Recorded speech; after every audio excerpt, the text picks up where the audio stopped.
Bonjour à toutes, bonjour à tous et bienvenue au Forum du patrimoine.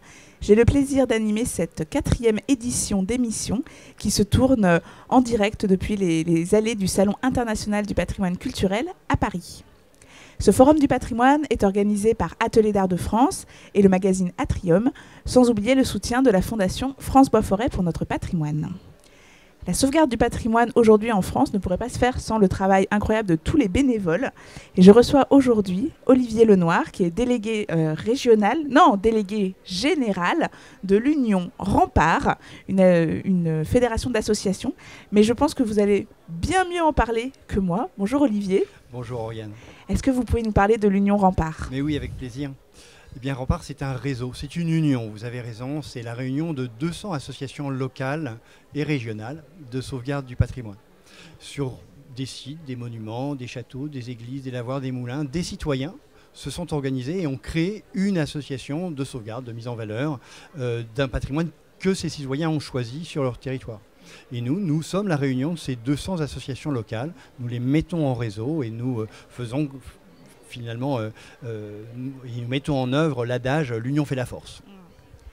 Ces 200 associations, ça représente beaucoup de bénévoles. Qui sont-ils, ces bénévoles ? Alors, d'abord, tout le monde peut être bénévole dans nos associations. Nous, notre idée, c'est que le patrimoine est l'affaire de toutes et tous. Donc, des hommes, des femmes qui ont envie de participer à une action de sauvegarde du patrimoine. Et donc, ça peut être des gens qui habitent la localité, le territoire, et qui ont choisi effectivement de contribuer à la restauration de ce qu'ils considèrent être leur patrimoine, leur lavoir, leur château. Donc, toute personne habitant peut être intéressée et donc peut s'engager. Deuxième sorte de bénévoles, si je veux dire, ce sont des gens qui sont recrutés au travers du réseau Rempart, du site internet, du catalogue que nous diffusons et qui permet finalement à des gens de traverser la France pour rejoindre l'équipe locale et finalement l'enrichir de forces nouvelles, mais aussi d'idées nouvelles, et donc qui permet le partage et le brassage des idées et des actions qui vont être portées par l'association localement. Ça peut amener même des bénévoles internationaux, donc, puisque notre promotion, notre communication est internationale, donc on peut trouver sur un petit lavoir de la Creuse des Creusois, des gens qui habitent l'Île-de-France, mais aussi des Chinois ou des Belges ou des Mexicains qui vont participer à ce chantier. De tous les âges, des enfants, du village, des gens, des ados, des jeunes gens, des gens qui ont du temps à consacrer et à donner pour un projet d'intérêt général. Oui, c'est complètement intergénérationnel, c'est ça qui fait la force. Absolument. Nous, on pense que le patrimoine, c'est et les chantiers de bénévoles que nous y organisons, c'est un lieu de rencontre, un lieu de brassage, un lieu de vivre et de faire ensemble. Il y a peu d'opportunités dans notre société pour permettre cette rencontre de gens qui n'auraient pas l'occasion de se voir, tout simplement parce qu'ils n'habitent pas le même lieu, parce qu'ils ne sont pas du même milieu social. Et pour le coup, là, on permet à des gens très différents, très variés, dans une démarche de rencontre internationale, interculturelle, un brassage social, de faire et vivre ensemble et de dépasser des a priori qu'on peut tous avoir à l'égard de l'autre, de vivre 15 jours ensemble sur un chantier de bénévoles. Évidemment, on reclasse nos idées et on repasse finalement totalement dans une approche où chacun a sa place et chacun est accueilli avec bienveillance par l'autre. Et comment on garantit le travail de ces bénévoles ? Alors effectivement, ces bénévoles, en général, leur passion c'est le patrimoine, mais ils n'ont pas forcément de compétences particulières préalables, et c'est ça aussi l'intérêt, pas de compétences préalables pour participer à un chantier. En revanche, il faut que le travail il soit réalisé dans les règles de l'art, on dirait, donc avec une conscience du patrimoine, des techniques, des matériaux qui prévalent dans toute action de restauration du patrimoine. Et pour ça, on a évidemment recours à des animateurs, des techniciens qui peuvent être issus de nos rangs, j'y reviendrai, mais aussi qui peuvent être des professionnels qu'on salarie ou qu'on rémunère pour leur action technique et pour leur pédagogie, pour la transmission qu'ils vont apporter et qu'ils vont donner aux bénévoles qui sont des non-sachants et qui vont apprendre en faisant, qui vont arriver vierges de toute connaissance et puis qui au bout de 15 jours sauront placer une pierre dans un mur et seront fiers de l'avoir fait ensemble pour le transmettre. Alors on profite qu'un certain nombre d'entre eux ont envie d'aller plus loin avec nous pour leur proposer aussi de partir en stage de formation. Formation, qu'on dit stage de formation de restauration sur monuments historiques, et puis des stages aussi pédagogiques, pédagogie et organisation de chantier, qui sont 2 stages que nous mettons en place pour les bénévoles qui ont découvert le patrimoine, le bénévolat, l'engagement avec nous, et qui se disent mais je veux aller plus loin, je veux pas seulement être participant, je veux prendre des responsabilités dans une action et finalement rendre ce que l'on m'a déjà donné. Et pour le coup, ces stages de formation permettent d'accéder à des compétences techniques, mais aussi des compétences pédagogiques, puisque il y a sur un chantier à la fois cette obligation, c'est cet engagement de restauration de bonne qualité, mais aussi d'accueil bienveillant de toutes et tous. Et donc ça passe par une pédagogie, par une méthode d'organisation, par globalement quelque chose qui va permettre cet accueil de chacun sur le chantier. C'est un véritable outil de transmission. Effectivement, on peut commencer bénévole et puis ensuite pouvoir transmettre des savoir-faire, acquérir ces savoir-faire. Absolument. Le thème du patrimoine, c'est la transmission. Et effectivement, nos chantiers sont des outils de transmission et nos stages également.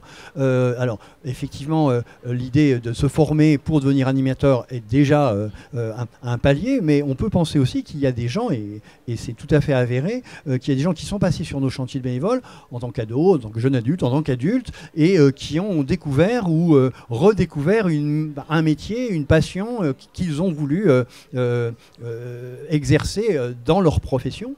Et donc on a effectivement plusieurs professionnels du bâti ancien, des architectes qui aujourd'hui nous disent quand ils passent dans les allées du salon, mais moi j'ai découvert mon métier grâce à vous sur un chantier de bénévole et aujourd'hui je suis un professionnel et j'ai même envie de vous redonner quelque chose. Et finalement, on les retrouve en tant qu'encadrant de nos chantiers également, en disant, mais moi j'ai appris grâce à vous, je suis aujourd'hui charpentier, mais comment est-ce que je peux faire pour rendre finalement ce que vous m'avez apporté, vous, Union Rempart, vous, Mouvement Rempart. Et ça, c'est formidable, c'est cette notion de transmission inversé finalement, hein. J'ai appris mais je redonne et on se qualifie nous comme une association d'éducation populaire et je trouve qu'on a tout le sens de ça, cette mutualisation finalement de connaissances et de transmission.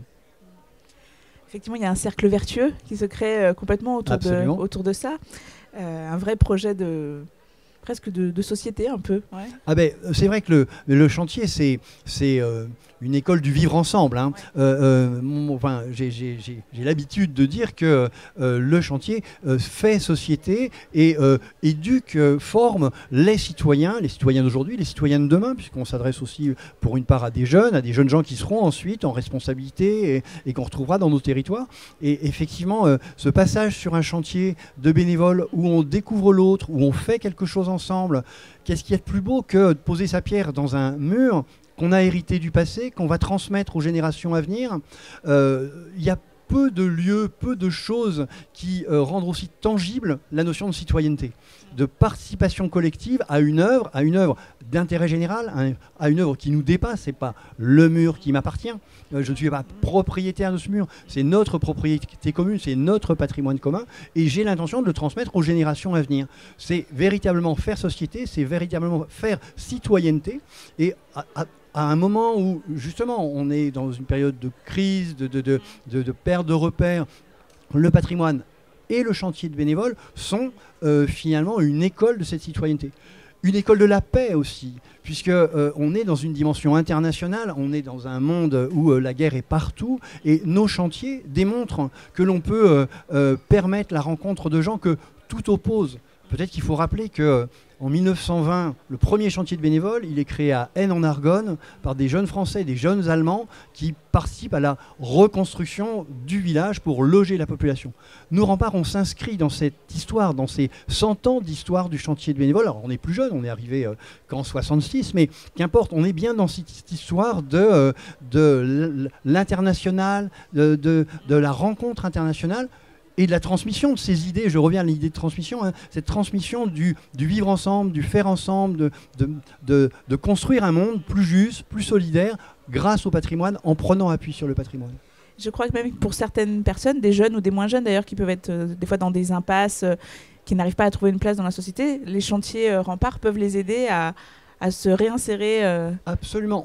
On mène des très belles actions avec les missions locales qui sont à destination des jeunes de 16 à 25 ans, hors formation, hors système scolaire, hors emploi, qui sont un peu en en recherche, en perte de repères ou en recherche en tout cas de quelque chose, d'une orientation. Et effectivement, on a mis en place tout un parcours grâce au soutien de la Fondation du patrimoine, du ministère de la Culture et d'un certain nombre d'acteurs qui nous soutiennent sur ce type d'action et qui nous permettent de conduire ces jeunes des missions locales par un parcours, par étapes, vers le patrimoine et vers un départ en chantier de bénévoles qui va ensuite être un tremplin pour eux, pour une découverte d'un métier et finalement rentrer dans une formation qualifiante, ce que nous ne sommes pas. Nous sommes l'idée du départ vers une professionnalisation d'un jeune qui n'y aurait pas pensé parce que on a oublié de parler des métiers manuels dans l'enseignement général. On en est bien d'accord. Ni vous ni moi, on nous a parlé des métiers manuels pendant que nous étions en scolarité. C'est toujours la même chose aujourd'hui.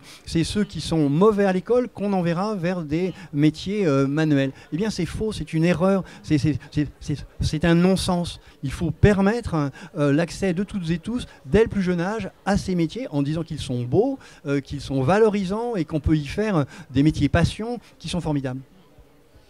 Merci beaucoup.